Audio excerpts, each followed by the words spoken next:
Olá, a paz do Senhor a você que está me assistindo agora. Que esse ano seja um ano de muitas conquistas, de muita colheita. O ano de 2020 foi de muita plantação, muita provação, muita tribulação, mas que aqueles que esperam no Senhor e que confiam no Senhor sempre esperam pelo melhor, né?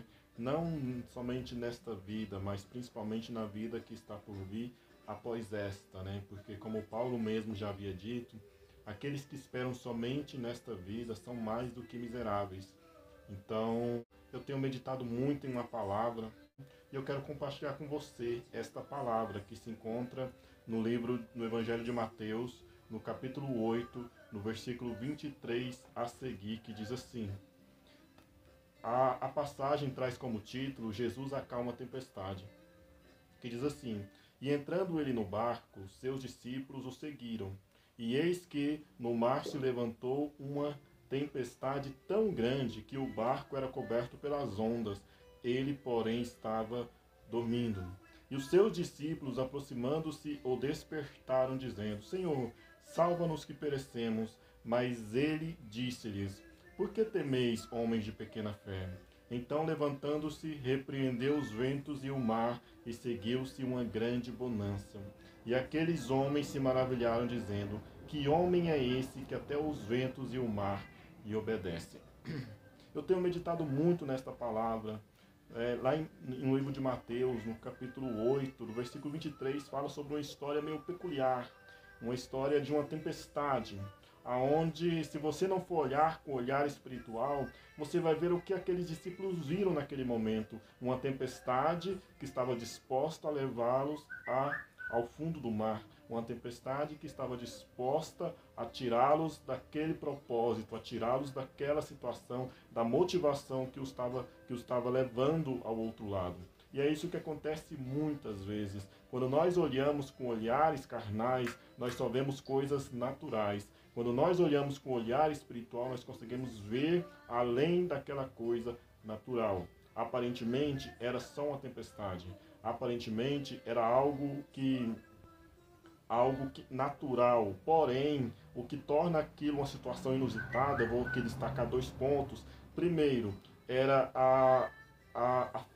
a dificuldade que os discípulos tiveram de conseguir enxergar aquela tempestade como algo espiritual e não natural, porque tem muitas tempestades na nossa vida que são fenômenos naturais, são coisas da natureza, e tem muitas tempestades na nossa vida que não são fenômenos da natureza, mas sim são batalhas espirituais. E aqueles discípulos, eles enfrentaram essa dificuldade, encarar aquilo como uma batalha espiritual, porque era algo espiritual. E o segundo ponto que eu quero destacar aqui é simplesmente porque os discípulos, da grande maioria, eram pescadores, então eles sabiam sobre o mar, eles conheciam sobre o mar, então eles já deveriam ou prever que aquela tempestade viria, ou simplesmente saber que aquela tempestade não era comum acontecer naquela situação. Porque um pescador, ele sabe olhar para o mar e saber se aquele mar vai se transformar na tempestade, para que ele não se arriscasse em ir pescar. Porém, tanto aqueles discípulos, eles não tiveram esse discernimento, nem de enxergar aquilo como algo espiritual, e nem de saber que aquilo não era algo normal. E o que Jesus quis nos ensinar naquele momento? E esse é o tema da mensagem de hoje. É esse o tema que eu quero trazer para você neste momento. Que a palavra de Jesus é Jesus. Jesus havia preparado aqueles discípulos o tempo todo para aquela situação. Jesus havia instruído os discípulos o tempo todo para esse tipo de situação. E, no entanto, quando os discípulos passavam por esse tipo de situação, eles esqueciam todos os mandamentos de Jesus. E como assim? Eu quero aqui fazer um paralelo desta passagem com outras 2 passagens. Uma se encontra um pouquinho nesse mesmo capítulo, um pouquinho antes, no capítulo 8, no versículo 5 a seguir, que fala sobre a história de um centurião. O centurião, ele chega até Jesus e ele vai pedir a Jesus para que cure um enfermo, que era o seu servo que estava em sua casa. Porém, Jesus se dispõe a ir até a casa desse homem. Porém, esse centurião, ele era romano. E os romanos sabiam que eles não eram dignos, de chegar perto de Jesus, eles não eram dignos de receber milagres da parte de Jesus. Porque a salvação até a princípio teria vindo apenas para os judeus. Então aquele romano ele sabia disso, então ele não entendia o porquê que Jesus queria ir na casa dele, se ele não merecia ter Jesus em sua casa. Então quando Jesus se dispõe a ir até a casa dele para curar o seu servo, aquele homem ele começa a se espantar. E ele começa a falar: Senhor, eu não sou digno que entre na minha casa. E então, de repente, aquele homem fala algo que é como se fosse um tapa na cara de todos os seus discípulos. É como se fosse um tapa na cara de todas aquelas pessoas que ainda assim criavam empecilhos entre a sua fé e Cristo. Aquele homem, ele diz: basta liberar uma palavra para que o meu servo fique são. E então ele começa a dar exemplo: eu sou um homem de autoridade. Se eu tenho muitos soldados às minhas ordens. Se eu falar para o soldado, vai e faça isso, ele vai e faz. Se eu falar para outro soldado, vai e faça aquilo, ele vai e faz. Então basta que o Senhor libere uma palavra para que o meu servo seja curado. O que aquele centurião queria dizer? O Senhor Jesus é um homem de autoridade. Basta a tua palavra para que o milagre aconteça. Aquele homem era romano. E ele creu mais do que qualquer um daqueles que estavam em Israel. Ele não fazia parte da promessa, porém ele creu. Mais do que qualquer um dos seus discípulos. Mais do que qualquer um que seguia a Jesus. Porque ele sabia que a palavra de Jesus tinha poder. E Jesus ele fala para aquele homem que em nenhum lugar ele viu alguém demonstrar tamanha fé como aquele centurião romano. Então ele fala: vai e que seja feita conforme a tua palavra. Ou seja, conforme a tua fé.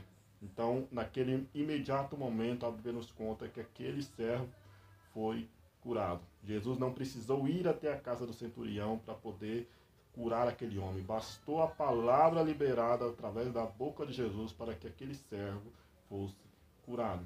E a segunda história também relacionada a isso, a palavra de Jesus é Jesus, está lá no livro de João, no capítulo 11, onde conta a história de Lázaro. Todo mundo conhece a história de Lázaro, todo mundo tem uma familiaridade com a história de Lázaro. Tem sempre umas histórias na Bíblia, que as pessoas conhecem, têm mais conhecimento. E você vê ali, de repente, começar a narrar a história de Lázaro, que era um amigo de Jesus, e de repente ele começa a ficar enfermo, e Jesus estava muito distante dali. E Jesus ele não para o que está fazendo simplesmente para atender um amigo. Ele simplesmente continua o que ele estava fazendo porque ele tinha algo a fazer naquele lugar. Porque senão ele mesmo estaria indo contra a palavra dele, né? Quando ele chamou os discípulos e um dos seus discípulos falou: deixe primeiro que eu vá sepultar o meu pai. E então Jesus disse: deixe que os mortos sepultem os seus mortos. Então Jesus ele precisava dar exemplo. Lázaro era amigo de Jesus.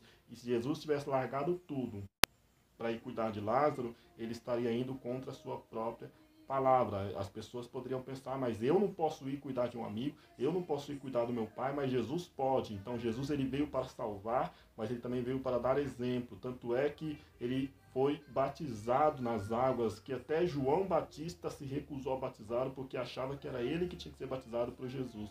E Jesus disse que é necessário que isso aconteça. Ele precisava cumprir toda a lei. Então vemos ali na história de João, Lázaro doente, Jesus bem distante dali, né, sabendo da história que Lázaro estava doente, porque foi um servo, a mando de Marta e Maria, até Jesus, para informar Jesus que Lázaro estava doente. Porque assim como muitos em Israel, elas sabiam e acreditavam que se Jesus fosse naquele lugar, que se Jesus fosse até a casa dela, Lázaro sairia daquela enfermidade. Então elas mandaram um servo até Jesus para que informassem a Jesus sobre a enfermidade do seu irmão. Então você vê uma coisa muito interessante, que é o versículo 4 do capítulo 11. Jesus disse: esta enfermidade não é para a morte, mas para a glória de Deus. Então aquele servo ele volta, né, até Marta e Maria. Porém, ali já se passam 4 dias e, infelizmente ou felizmente, Lázaro morre. Aí nós podemos pensar, colocando-se no lugar de Marta e Maria e de todas aquelas pessoas que conheciam a Lázaro, Jesus havia dito que esta enfermidade não era para a morte. Então por que Lázaro morreu? E então nós começamos a entender o propósito de Deus naquela situação. Nós começamos a entender que Jesus ele estava o tempo todo preparando os seus discípulos. E quando eu falo os seus discípulos, eu não falo só daqueles 12 a qual ele havia escolhido, não. Estou falando de todo aquele que cria na palavra dele, de todo aquele que seguia os ensinamentos dele.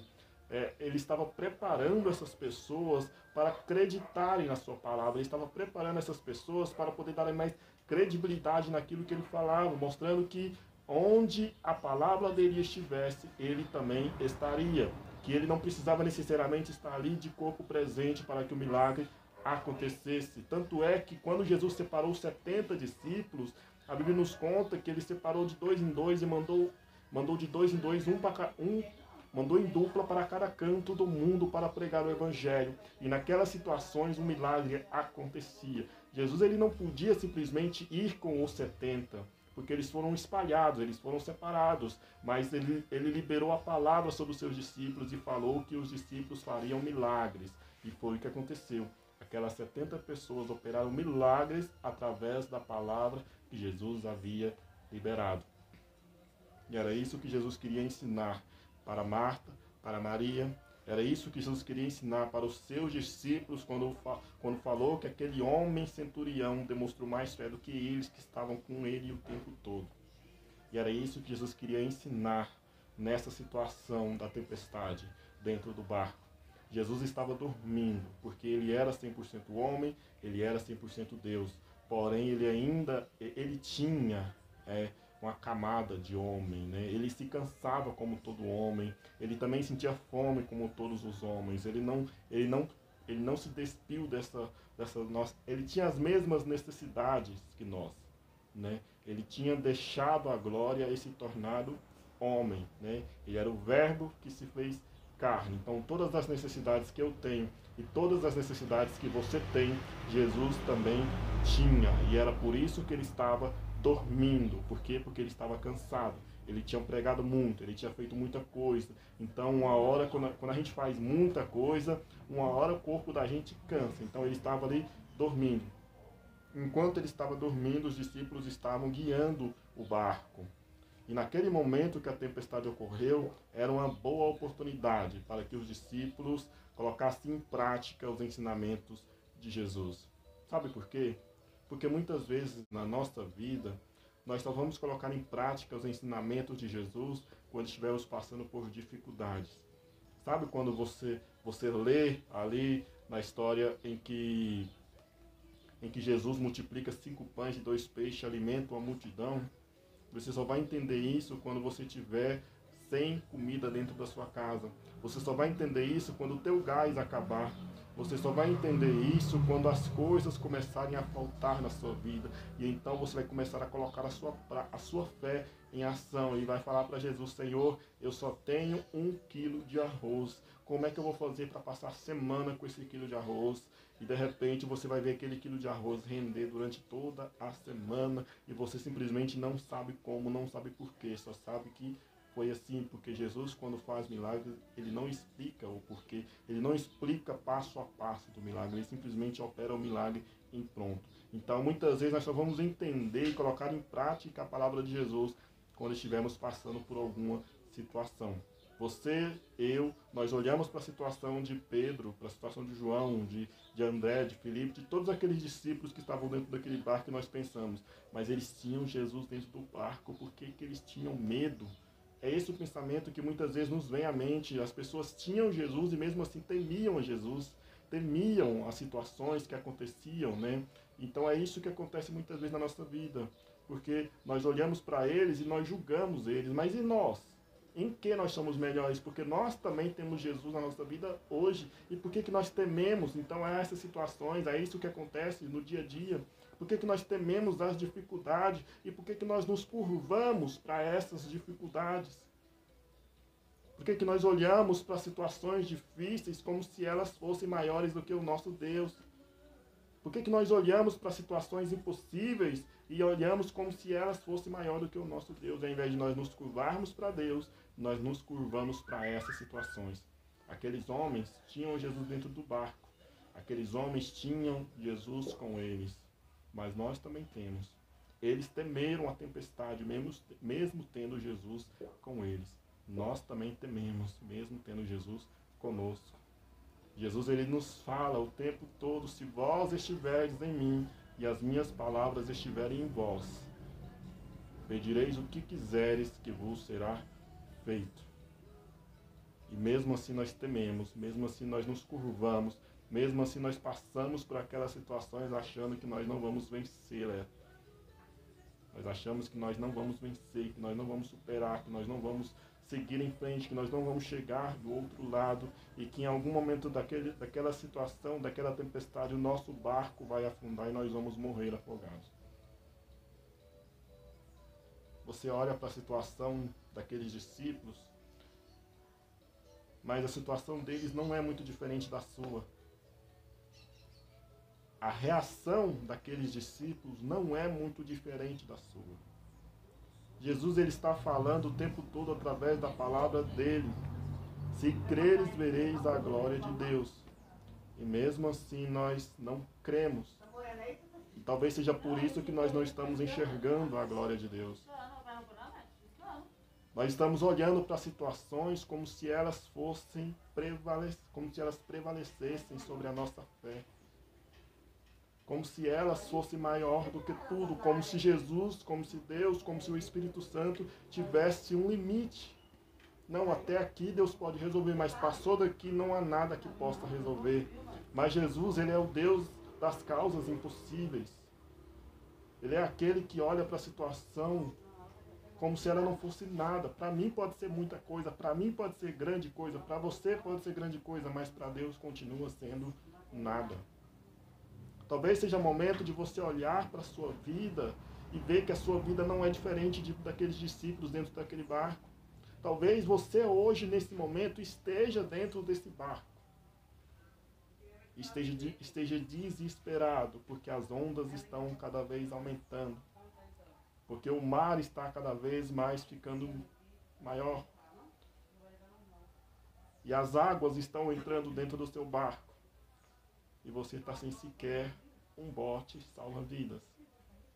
Você está temendo a essas ondas, você está temendo a esse mar, você está temendo a essas dificuldades, olhando para elas e falando: dessa vez não vai ter jeito, esse vai ser o meu fim, chegou a minha hora. Deus, ele não vai resolver a minha situação. Mas eu quero te falar que Deus, ele ainda opera milagre. O mesmo Deus de ontem é o Deus de hoje e será eternamente. Não espere soluções óbvias. Não creia simplesmente se for uma coisa fácil de acontecer. Mas creia também nas coisas impossíveis. Elas podem ser mais grandes do que eu, podem ser mais grandes do que você, mas pode ter certeza, elas não são maiores do que. Creia naquela mesma palavra que o anjo falou para Maria. Nada para Deus é impossível. Eu sou um ser humano, eu tenho um limite. Você é um ser humano, você tem limite. Mas Deus não.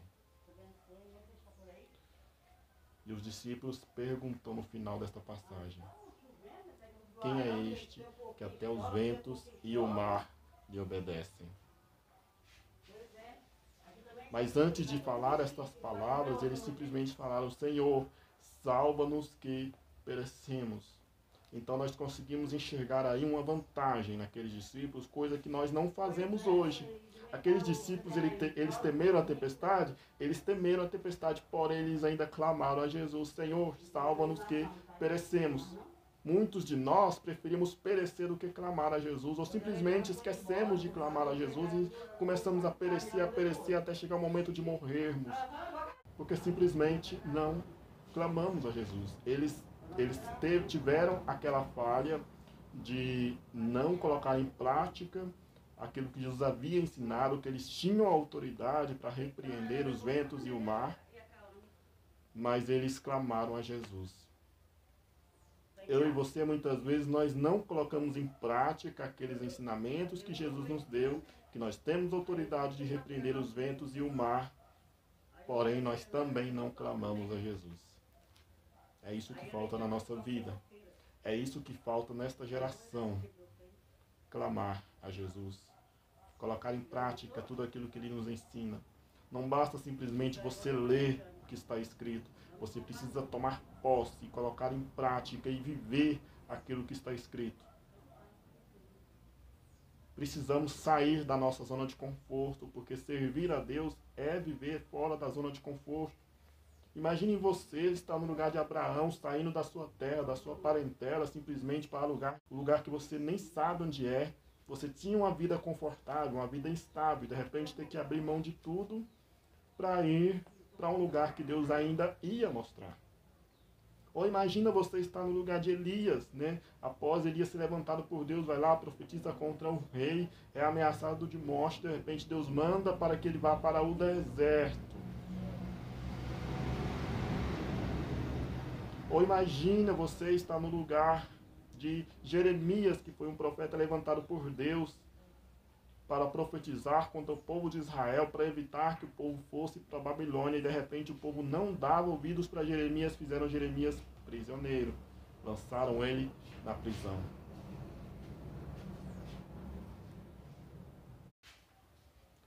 Servir a Deus é sair da zona de conforto. Você nunca sabe o que vai acontecer amanhã. Você nunca sabe o que vai acontecer daqui a pouco. Por quê? Porque é uma vida instável. Né? É como se você estivesse colocando os pés em um chão invisível. Você não sabe o que tem debaixo do seu pé. Mas você sabe que você tem fé e que Deus está te sustentando. Servir a Deus vai além. Jesus ele pregou a palavra para milhares e milhares de pessoas. Ele curou milhares e milhares de pessoas. Mas quando ele estava sendo crucificado, só havia ali ao lado dele João, a sua mãe e outras mulheres que o seguiam. Onde é que estavam aquelas pessoas que Jesus curou? Onde é que estavam aquelas pessoas que falavam verdadeiramente, este é o Filho de Deus? Onde é que estavam aquelas pessoas que com os lábios diziam que adoravam a Deus? Nós precisamos colocar em prática aquilo que Deus nos ensinou, aquilo que Jesus nos ensinou. Quando Jesus, ele fala a história ali do versículo 23, do capítulo 8 de Mateus, que nós lemos agora, ele queria dizer, o ensinamento que ele estava nos trazendo era: a palavra de Jesus é Jesus. Se Marta e Maria tivessem tomado conhecimento disso, quando Jesus havia falado, havia mandado um recado para elas, dizendo que aquela morte que aquela enfermidade não era para a morte, elas saberiam que mesmo Lázaro tendo morrido, alguma coisa aconteceria. Por quê? Porque Jesus havia liberado a palavra, e a palavra de Jesus é Jesus. Jesus não estava lá com elas em corpo presente, mas a palavra dele estava com elas. Assim como aconteceu na história daquele centurião. Ele sabia que a palavra de Jesus estando com ele, Jesus também estava. Jesus tinha muita coisa para fazer e ele falou simplesmente: libera-me uma palavra, que algo vai acontecer através da tua palavra. É isso que nós precisamos acreditar, que Jesus está conosco através da sua palavra. E que nós precisamos colocar em prática aquilo que ele nos ensina, para que quando acontecer uma tempestade como aquela daqueles discípulos dentro daquele barco, nós saibamos o que fazer e nós não nos apavoremos e usamos o ensinamento que Jesus nos ensinou contra aquela tempestade. E eu vou encerrando esta palavra citando um versículo que eu gosto bastante. Eu quero que você guarde este versículo no seu coração, que se encontra no livro de 1 Samuel, capítulo 15, versículo 22, que diz assim: tem porventura o Senhor mais prazer em holocaustos e sacrifícios do que em que se obedeça a sua palavra? Eis que o obedecer é melhor que o sacrificar. Então que nós possamos ser mais obedientes a Deus. E este versículo ele diz que o obedecer é melhor que o sacrificar. Ele não diz que nós não podemos sacrificar. Porém, muitas vezes nós sacrificamos demais e obedecemos de menos. Nós temos que obedecer primeiro para sacrificar depois. E que Deus abençoe a sua vida e que tenha um ano abençoado. Até mais. Falou. Fui. Como conhecer um Deus que abre porta, se não houver porta fechada? Como conhecer um Deus que faz milagres, se for possível